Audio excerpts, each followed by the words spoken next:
Hello, everybody. I want to introduce you to Bruce Maxwell. Bruce is a very well-known designer. Some of you might have his designs already, and we're very excited at Tempest Games to be speaking with Bruce today. We're going to be reintroducing actually one of the pre-orders we announced actually last year, Bruce. So it's actually great timing because a lot of the design work and development work you've done has been completed, and I know we're going to talk about playtesting, the all-important stage of playtesting at the end. But first, I just want to welcome you to this broadcast, and it's a pleasure to introduce you to everybody today. Well, thank you, John. I appreciate the chance to share something I really love. Well, thanks again. And if you could you provide a little background? I always like doing this, especially with designers from the 80s that have done some great designs in the 80s. Could you give a little background on how you got, broke into game design, what that period was, and maybe talk about some of your game title credits you have?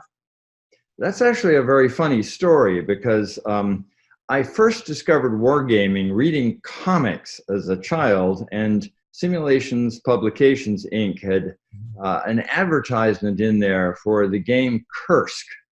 And in between reading Batman and Superman, I was noticing these ads, and I thought, Kursk, I had always loved World War II military history. So I stumped up and I went to my dad and said, Dad, I need some dollars here. Could I buy this thing? So he said yes, and I bought the war game, and I was hooked. You were hooked. And so I loved playing these games, and I started to order everything I could get my hands on, France 1940, Panzer Blitz.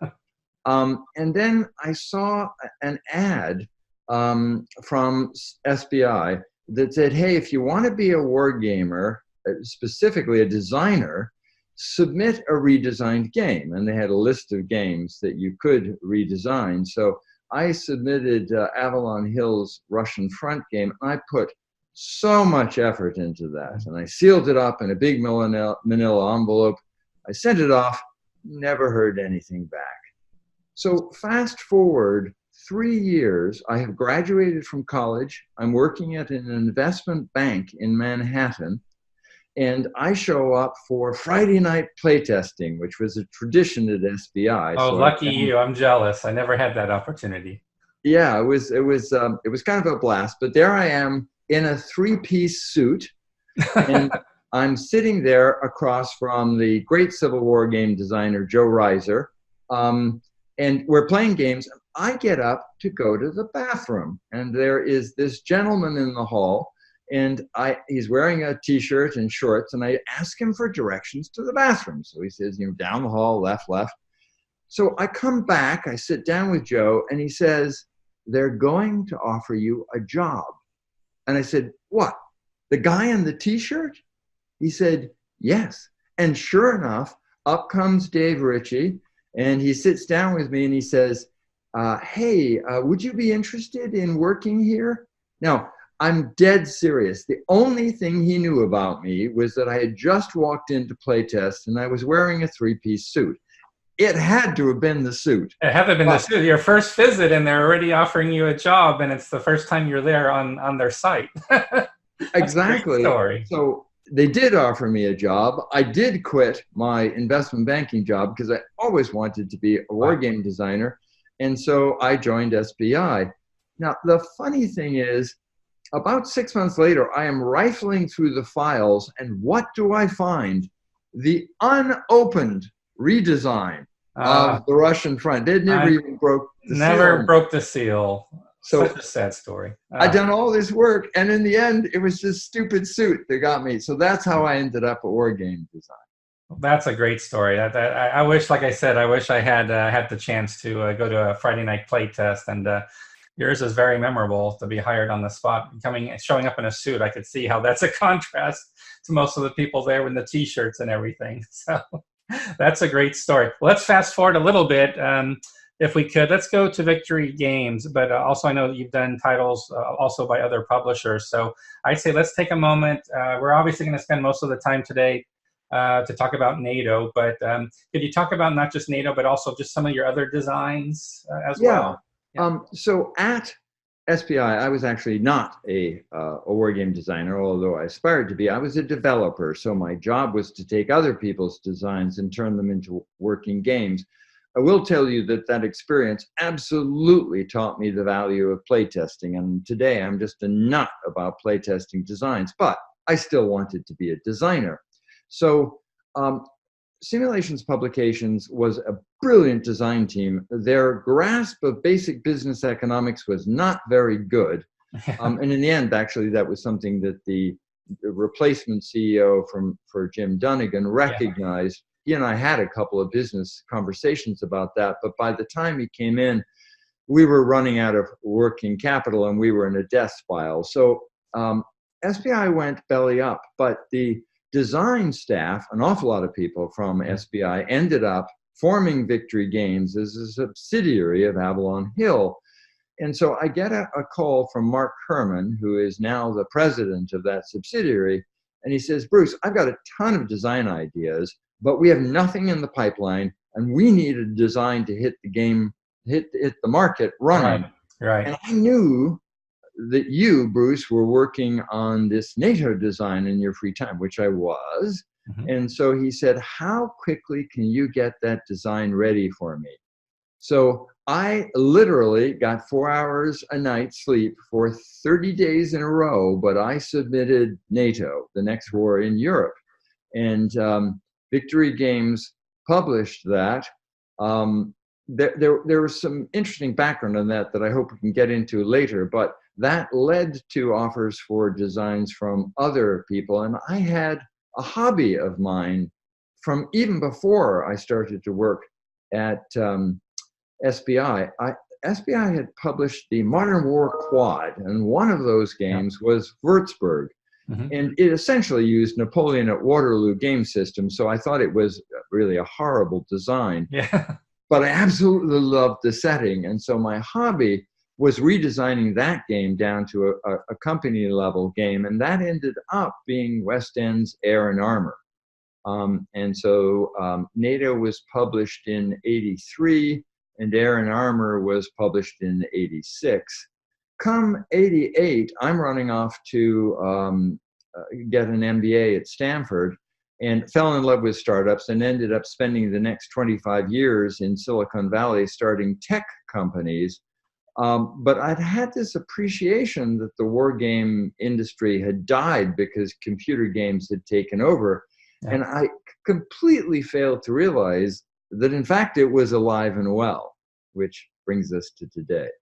And then how did it come about with Compass as far as the idea working, I assume, with Bill Thomas? How did that idea come about to what we're going to talk about today, which is a new edition of NATO? Well, that was also one of these strange stories, because independently, I was trying to reach Bill Thomas because I had an idea for adapting the Air and Armor battle system to a series of games. And he was in the business of mining old SBI and Victory games and republishing them as signature editions of the designer. So I contacted him, he contacted me. When we finally got to talking, it took us about 15 minutes to establish that we were cross-talking. He wanted to republish NATO. I wanted to launch this series based on Air and Armor. And at the end of that conversation, we had formally agreed that we would do both, which brings us to today.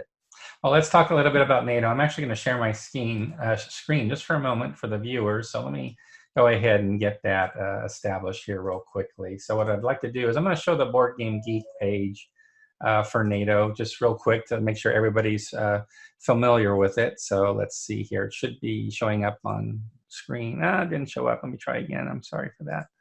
Let's try again, see if screen share actually works this time. So here we go. So this should do it. So again, could you walk us through a little bit about the NATO design itself? Yes, this begins actually, interestingly, with philosophy. Whilst I was at SBI, I was observing something happening in our own design team. Our designs, the designs that came in cardboard boxed games, not the ones in S&T, but they were getting more and more complex. Our designers were reaching for ever deeper simulations. And I had this instinct that we were losing the market, that people did not want to play games of that kind of complexity. But it was, of course, more interesting for designers to kind of get better and better at their craft. So NATO was a reaction to that trend. I loved the NATO Warsaw Pact era, and I really wanted to redesign SBI's original NATO game, which was a fascinating setup, but had a map that was literally white with a couple of cities and the Elbe on it. So I got Department of Defense maps. The map you're looking at there, it actually consisted of over 40 Department of Defense maps that went on a light table. And I spent over a year making sure that that terrain was lovingly accurate. Wow. But I wanted to produce a game that was relatively simple. So the key to that game was that it was set with an order of battle that was dated about 1981, although the game was actually published in 83. And I wanted to use a system that reused its rules so that there is essentially a common set of rules for air movement, rail movement, helicopter movement, amphibious movement, et cetera, so that the basic concepts were replicated and it made it easy to play the game. So the actual rules were awful. Victory Games wanted to try a new format, and the game was rushed to market. So we ended up with over a page of errata, which I am embarrassed about to this day. That's not too bad. Only one page for a new design back in that time. That's not too shabby, and that's after many years, right? That's after many years of gaming. So that's not too shabby at all. But it was playable in a single sitting, and here was the really interesting thing. Back in that day, war game sales would run between about 3,000 copies, and if you're doing really well, 5,000 copies. That game sold 75,000 copies. The industry didn't know you could sell 75,000 copies. And I think that was not because it was a brilliant design. I think it was because the topic was extremely popular and because the game system was accessible and it was playable in a single sitting. So in the gaming conventions that I've gone to since, whenever I get the game out, I have a lot of gamers who gather around going, "Oh, NATO, I remember that game." But it was a very dated game. I also want to confess something.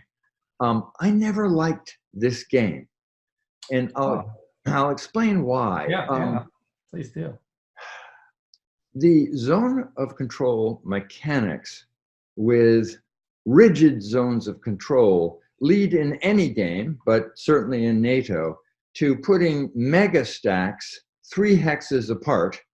And so in NATO, what the NATO player would do is that they would stack 3 divisions in a city, and then there would be 30 miles, 2 hexes of absolutely open plain between that city and the next heavily defended stack sitting behind a river or in another city. And so in order to punch through that 30-mile gap, the Russian player had to dislodge NATO from that city in the toughest and most defendable terrain, whereas in reality, had NATO left a 30-mile gap, which consisted of wide open plain, a Russian army commander would have punched his whole army through that gap. Absolutely. And so the game was very much a war of attrition. And yet this was supposed to be a simulation of modern mobile warfare. And so whilst it was a fun game to play and it was playable in a single sitting, it lacked the cut and thrust that defines modern mobile warfare. And so I always regretted that design and wished I had more time to have made it a little more realistic. Well, that's a great segue for this new Compass Games edition that we're working on. And I know you've been working on it for some time, and I've been sharing with our viewers in past broadcasts, the status of the project. And that's one thing I'd like to really introduce about the game is sort of the design flow, what's happened over the past few months. I know you've made some key design decisions along the way. Some of those I've shared. I've mentioned to everybody, for example, not to steal the plot, but you've been heavily in the research mode, looking at order of battles, which also brought into question the timing of what year it would be simulating, etc. And then getting into obviously play balance issues. So, and that's interesting about Designer Signature Edition. When we talk to designers, it could be that we don't do anything to the design literally. It's most games are really locked down great, and that's what we did for games such as David Williams's Red Star White Eagle, or also we did the same for the African campaign as well from John Edwards. But we've also had designs like from Vance Van Voorhis and a few others where they were very excited to get a new swing at the bat at a past published game. And there were significant changes made. But I wouldn't say that's necessarily where you started with this project. I know you were going to look at the Order of Battle because you're a research guy, you're really into research, but I think that sort of led you down a certain path. So could you share with everybody what your design path has looked like for NATO, what your ramps look like as far as what you've decided and what you've discovered along the way? Absolutely, and thank you for asking that question. Let's begin with the fact that, yes, you guys gave me that choice. Did I just want to reissue the original design, or did I want to update it? Despite the fact that I never liked that original design, it had sold 75,000 copies. So my working assumption when you asked me that question was, if it ain't broke, don't fix it. So let's just update the Order of Battle, because when I published this, it was based on what we thought we knew about what the Warsaw Pact had back in 1981. The reality is we didn't know. And so I knew that after the Berlin Wall fell and every single Warsaw Pact country in the pact, except Russia, joined NATO, boy, if that isn't victory, I don't know what is. A huge amount of information had come to light about what the Russians actually had.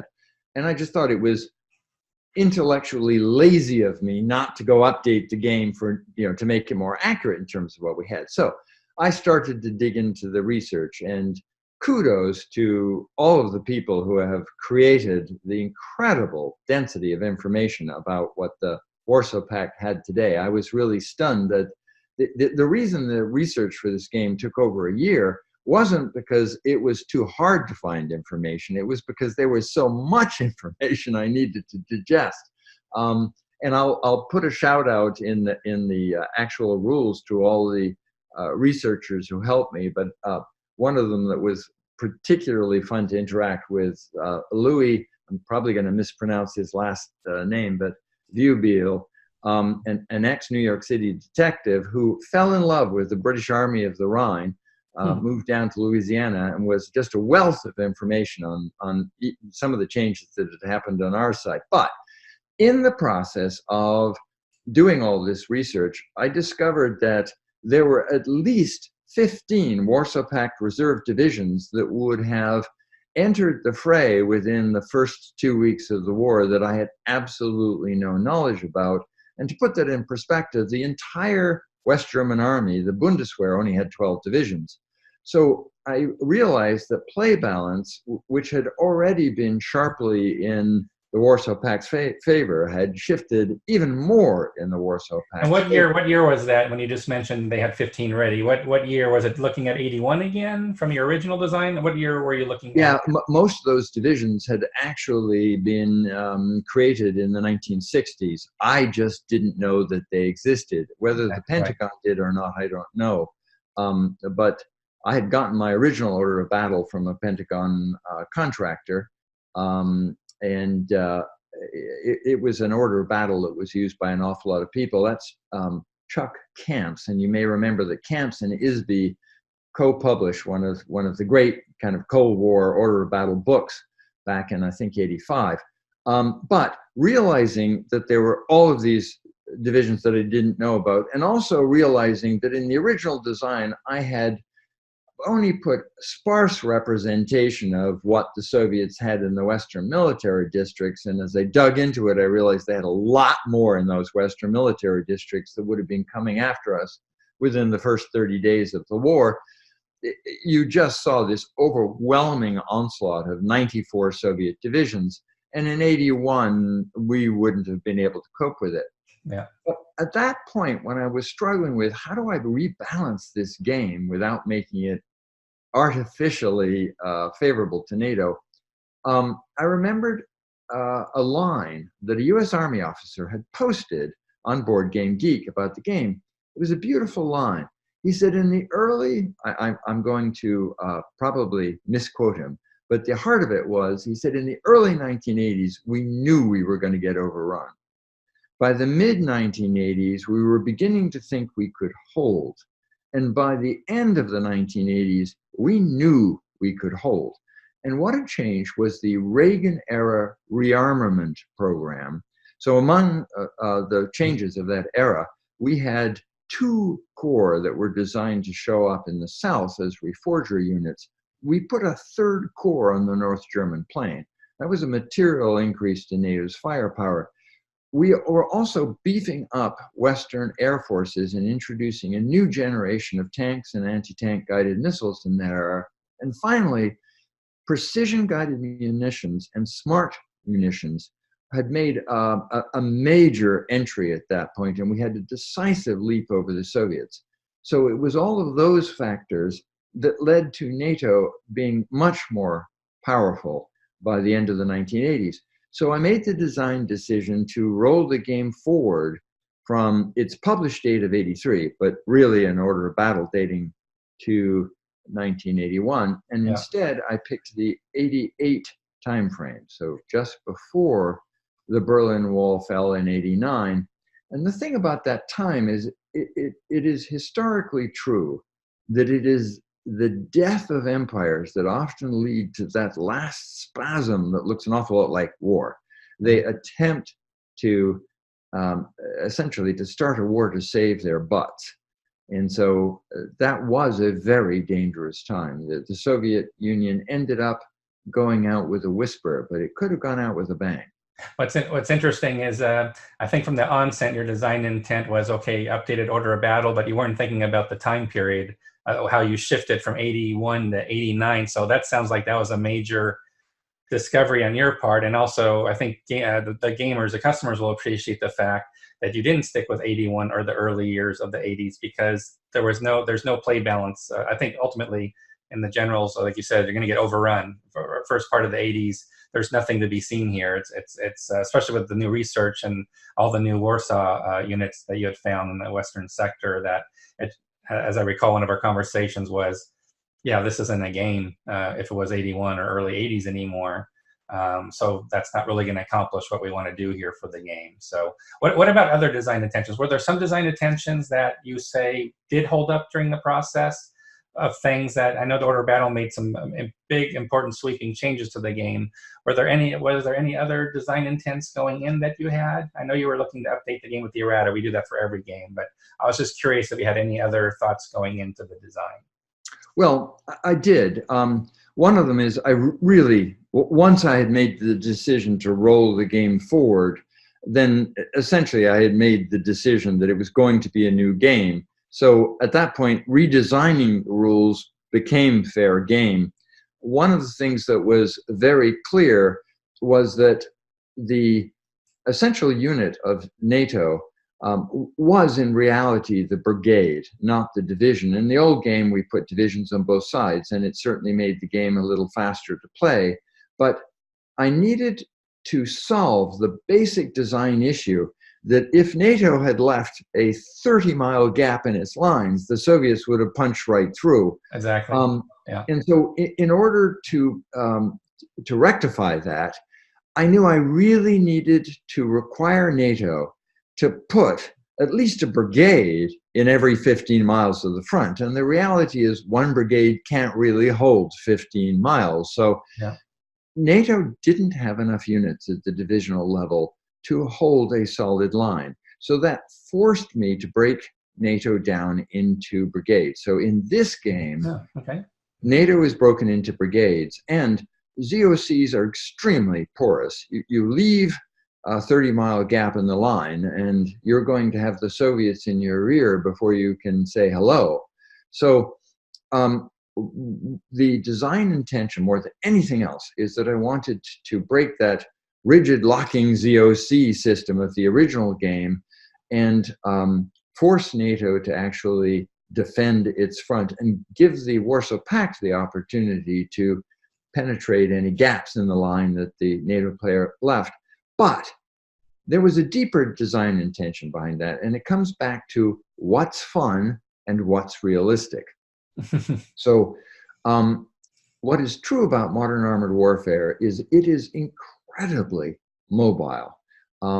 If you look at the first Gulf War, and we look at the British 1st Armored Division, that war was only 96 hours long. In that 96 hours, the British 1st Armored Division traveled over 378 kilometers and overran 4 Iraqi divisions doing it. Yeah. The level of mobility and that was only 14 months after the Berlin Wall fell.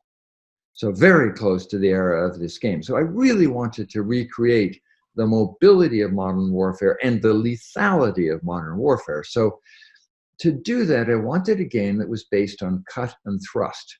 And that meant active defense. Now, I want to talk about active defense for a while because this became NATO's dominant battle strategy in the second half of the 1980s.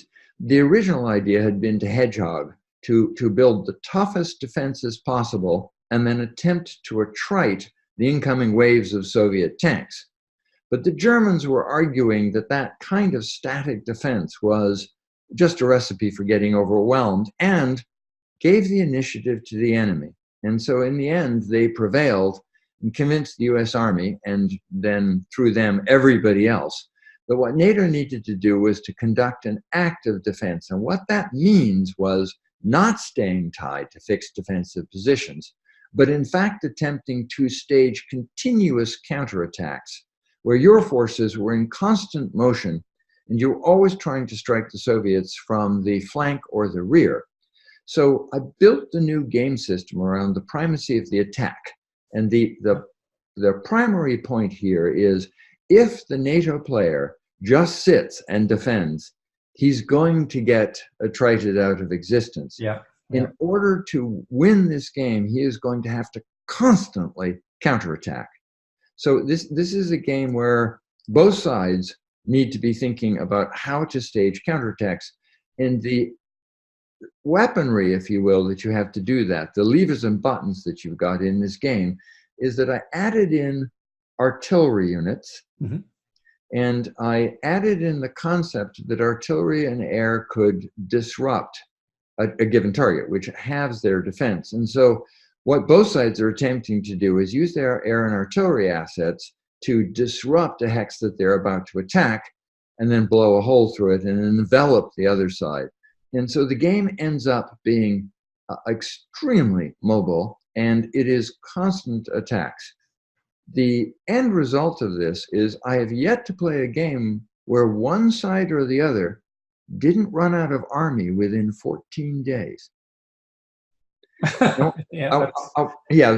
a very high level of attrition, but yes. Let's go to the Valley of Tears in 1973, when 2 Israeli brigades comprising a grand total of 180 tanks spent 72 hours defending a defense zone that was only 5 kilometers, holding off 5 Syrian divisions, taking out over 500 Arab tanks and almost 800 other armored personnel carrier. But at the end of that battle, they were down to only 10 runners, just 10 operational tanks. Wow. But the level of attrition was absolutely amazing, and I think that would have been even more so true given the density of firepower on the West German. So Bruce, what I want to also ask you is, in your opinion, you've designed several games now that you've talked about. What to you makes a good game as a designer? What makes a good game? So my answer would vary if I weren't talking about a war game, but let's talk about what makes a good war game. There is a tension that any designer feels between producing a game that is fun and producing a simulation that is accurate. And so any designer has to set in his mind, where is he going to draw the line in balancing those two different things? another thing that I strongly believe is that people play war games because they are genuinely interested in the era, and they want to feel that their grasp of strategy and tactics is better than their opponents. That means a good war game gives a player the ability to actually execute different strategies and to play with different tactics, and those actually have ramifications in terms of how well they perform in the game. So there has to be a certain richness and a certain complexity so that strategy and tactics play out over the course of the game, and a player is rewarded for adopting a strategy or adopting tactics that were effective for that era. So there needs to be a certain density of rules to recreate that. On the other hand, if we're getting down to the famous case that you're trying to track how much water the Italian soldiers are consuming boiling their pasta, which is actually a true rule in one of the North Africa campaigns, yeah, might have gone a little overboard on that simulation part. The other thing is, I have always been very impressed by designers who are capable of writing a few elegant and relatively simple rules whose interaction produces fairly sophisticated complexity. And I would give a particular shout out as a poster child for this to a game called A House Divided. It only has 4 pages of rules, but the interaction of those relatively simple rules produces a remarkably sophisticated design that actually quite effectively recreates the strategic level of the Civil War. I have always aspired to design relatively simple rules that have interestingly complex interactions so that you're left going, the rules are simple, I know how to do this, but I got an interesting problem to solve in terms of what am I going to do, because the rules create that richness or complexity in their interaction. And I've really striven in NATO to do that. So the sequence of play and the concept of disruption and reaction end up creating every single attack is actually a battle that the 2 players are slugging it out in. It's not just, I have these units, you have those units, it's 3-to-1 roll of dice. There's actually an awful lot going in, and it produces the aspect of risk. So when you attack, you're taking a risk, and you don't in this game know 100% what that risk looks like because you're not sure how the other guy is going to react or deploy his assets. And so I'm trying to outguess you, and you're trying to outguess me, and that's part of what makes it fun. That's great. Thank you so much for sharing that. Well, I want to pause here for a moment. I'm thinking about the viewer right now. They're coming into this broadcast and they're saying, okay, this is going to be nice. We're going to meet Bruce. I'm going to get to see Bruce talk about his design and this new edition of NATO. And I think within 20 minutes, you've blown a big hole through, what was originally you thought minor order of battle changes based on the research. I think it's starting to dawn on people now based on what you've been talking about. This is really a lot of significant changes to the game in terms of the order of battle, how warfare is modeled. You talked about how the mobility, and of course I know air assets. You mentioned order of battle changes on the NATO side. By starting later, there's much more in terms of air assets. So by and large, it is NATO. It is somewhat the same game, but obviously the big time shift through the order of battles to make it a playable game.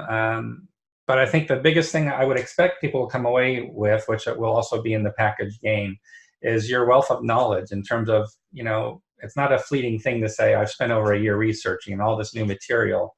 I would sense the big takeaway from people today, besides your refining the game system, is so much knowledge has been poured over the order of battle that have probably helped buttress these design decisions for you, as well as other battles. You've been talking about other battles from other time periods and how that impacts modern warfare. So I just feel the takeaway. People are probably taking a step back and thinking, okay, this is something going to be different, something new, which I think is a good segue, is why we're talking about, we want to do some play testing. You mentioned at the beginning that play testing is very important to you. And obviously, if we would print this game and say, okay, Bruce, you got the new order of battle, we got the new system changes, it's now mobile, like you said, okay, we can go straight to print now without play testing. That probably wouldn't be a very smart decision for us, would it? Well, I'll go back to the fact that over the course of my career, I've done 113 startups.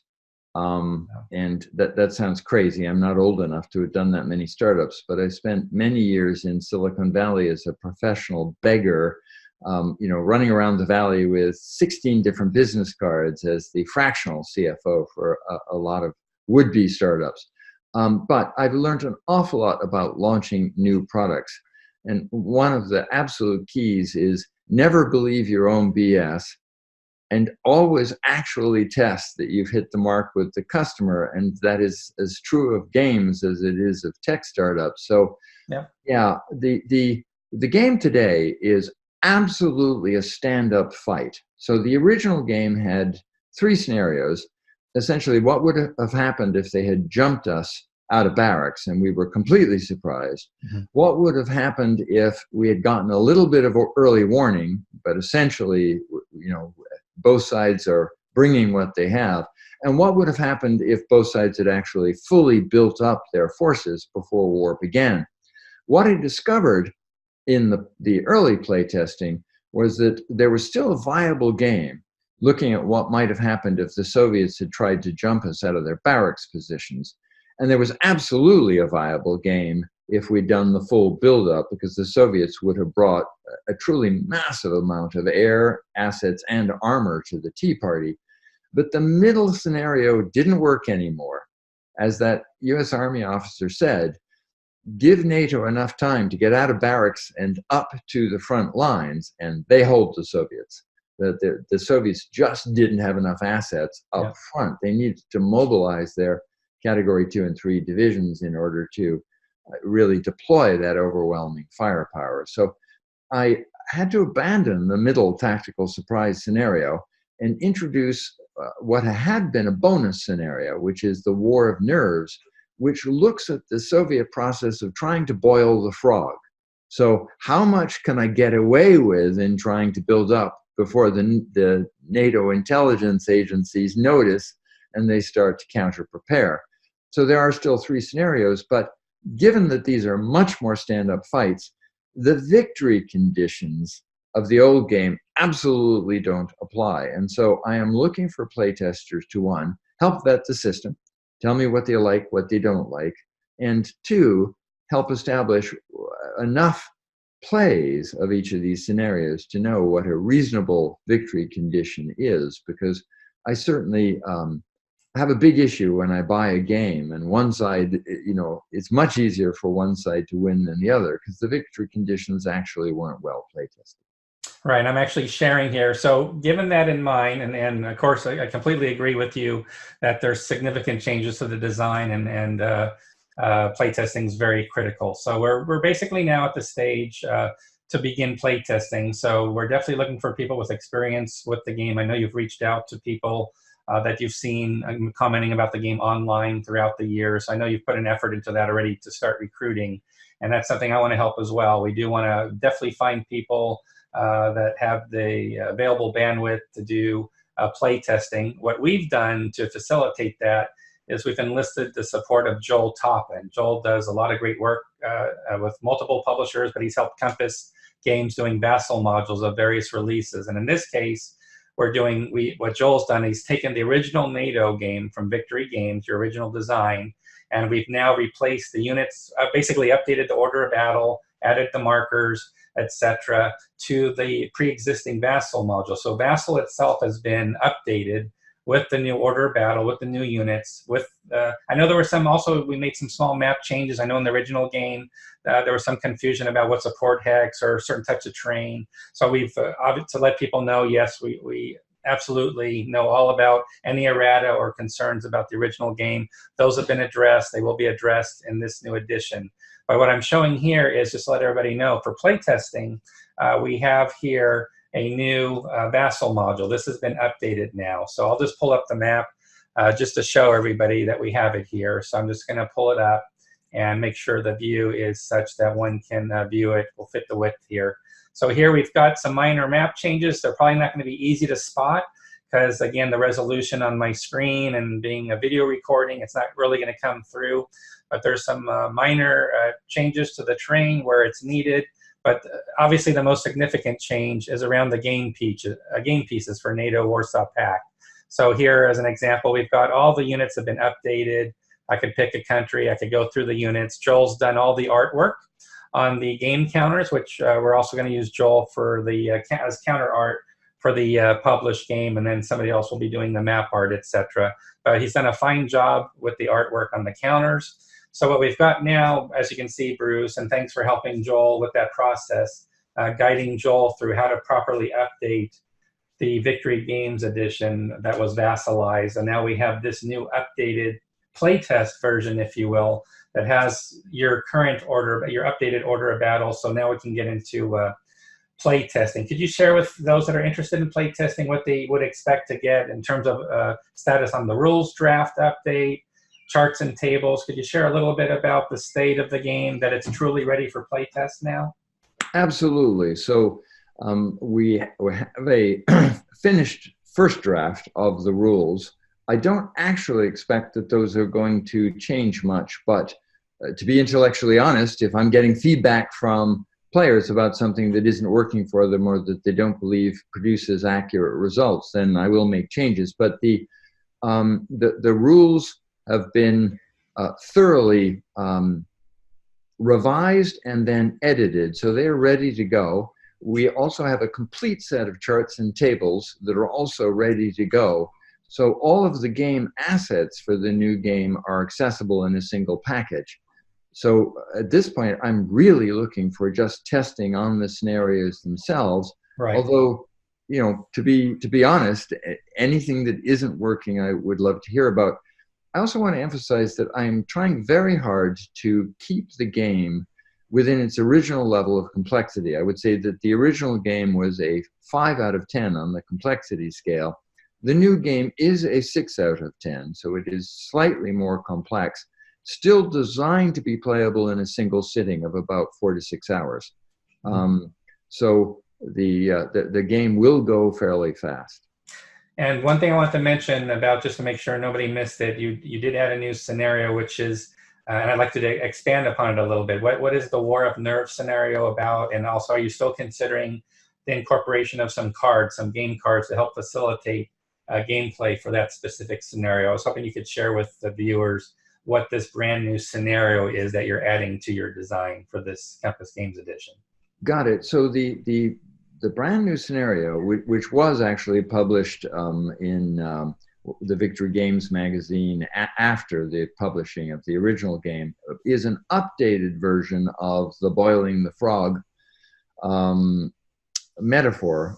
It's called the War of Nerves, and the concept is that the Soviet Union is attempting to activate reserves in the Western military districts, ready its forces in the Warsaw Pact, potentially alert its Warsaw Pact allies so that they can also ready their forces, deploying frontal aviation assets forward.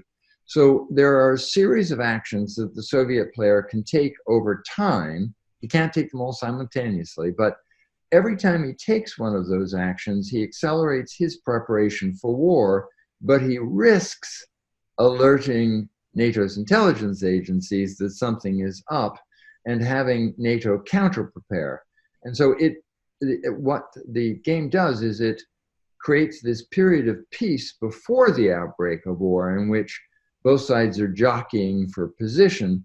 And therefore, in the first two scenarios, the strategic surprise scenario and the build-up scenario, war starts on the first turn, and we're going for it with whatever setup that scenario has. In this scenario, the two players never know what the state of play actually will be when war breaks out. And what I'm doing here is I'm showing, just to make sure everybody's aware, you can do a search on our website or go to the pre-orders section. I want to make sure everybody finds the game, your new edition, NATO Designer Signature Edition. So I'm just scrolling through it here. Again, we're looking to release Q2 of next year. Obviously, we're going to start up play testing now. Make a call for play testers as this broadcast gets aired. and then hopefully organize some good playtesting sessions, and then that will drive into the overall timeline for the release of the game so we can get some good feedback. But again, just here, just to remind everybody, please, I invite you to take a look at some of the core aspects of the new edition of the game. We've got some bullet points that talks about some of the most fundamental changes, including the new fourth scenario, War of Nerves, which you just mentioned, Bruce, as well. So again, you'll find it online. It's available for pre-order today. I want to wrap up with one question for you. What do you think? You've made a lot of changes here. What do you think? The sales pitch isn't about, oh, the game's, I don't want to say the sales pitch, the game's different, you need to get it. I mean, that's obvious. And to me, I think the sales pitch really is going to be more around the research, how you've reflected the updated order of battle into a footprint of a game playable in one sit-down session in an evening. I think that's really significant. But for you, what would be your elevator pitch about what you think folks will most enjoy about this game when it's released? What would you venture to say that would be? That's a great question. I think it's two things. At a simple level, this is probably the most accurate simulation of what would have happened had the Cold War gone hot in this theater, simply because of the order of battle research and also because of the really deep attention in the systems design to modern armored warfare. So if you're a Cold War era fan, this is going to be a game for you. But my real elevator pitch is the following. The original game, and so many war games, are essentially, I'm going to move all my pieces and then you're going to move all your pieces. Under the new phasing, the sequence of play, this is a highly interactive game.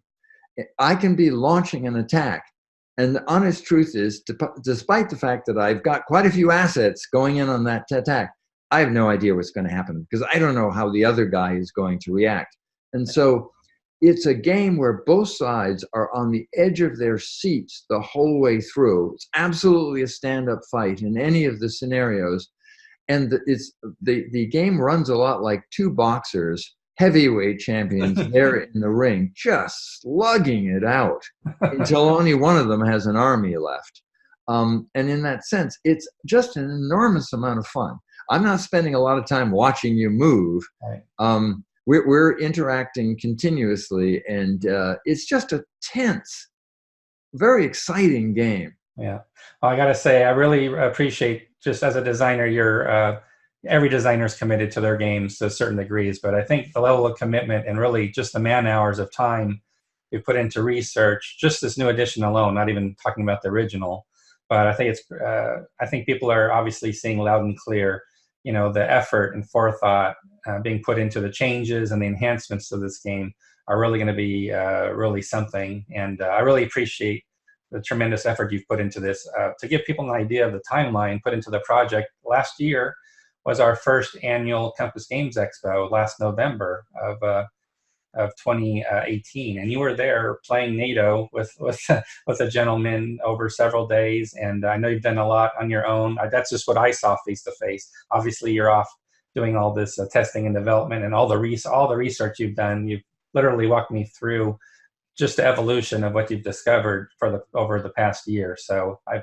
really appreciate what you've shared with me, just to give me those insights. And I know people are going to appreciate that. But is the plan still that you'll be able to attend? I understand. I think you've signed up for, I'm putting in a plug, by the way, here, for those that haven't noticed. I'm putting in a plug for our second annual Compass Games Expo, November 8th through the 11th, which is on our website. You'll see Compass Games 2019. But my hope is you'll be back again this year, Bruce. So I have signed up for it. I've already reserved both the event ticket and my room at the Red Lion. I am bringing up a playtest copy of Nato, and we'll see if this actually happens, but I'm going to offer a $100 reward to any player who can beat me. Wow. I want people to come in and say, I'm going to get the designer. That makes it more fun and competitive. That must be from your SPI days, the playtest Friday nights. That's a great idea. It is. And I will tell you, when I took the design for Air and Armor into Mark Herman, he didn't publish it because he had a competing design he wanted to do himself. But we sat down to play the game together. He beat me the first time. And I was so happy with that, because it meant the design was working. So I would challenge anybody who says, oh, but you're the designer. It isn't this kind of game. If you outthink me, you will beat me. So I'm looking forward to that. If I can, I just want to tell two short stories, and Yes. these may not end up being in the final interview, but Yeah. very funny stories on the original game. So the first was, was working at a Manhattan bank shortly after the game was published. I had spent the entire day out in field offices.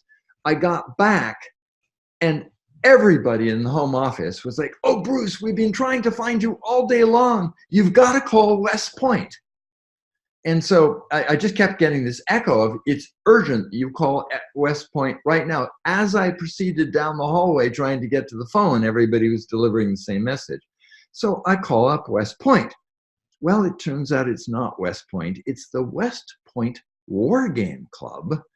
They've been having a tournament, and they had a rules question. And Chemical Bank was thinking, West Point's trying to get this guy. It must be national security. Pretty impressive. I would play it that way. I would keep it that way, close to my chest. I like how that played out for everybody else. But here's the funny part of that. The question was, if the NATO player retakes West Berlin, does he get a victory point?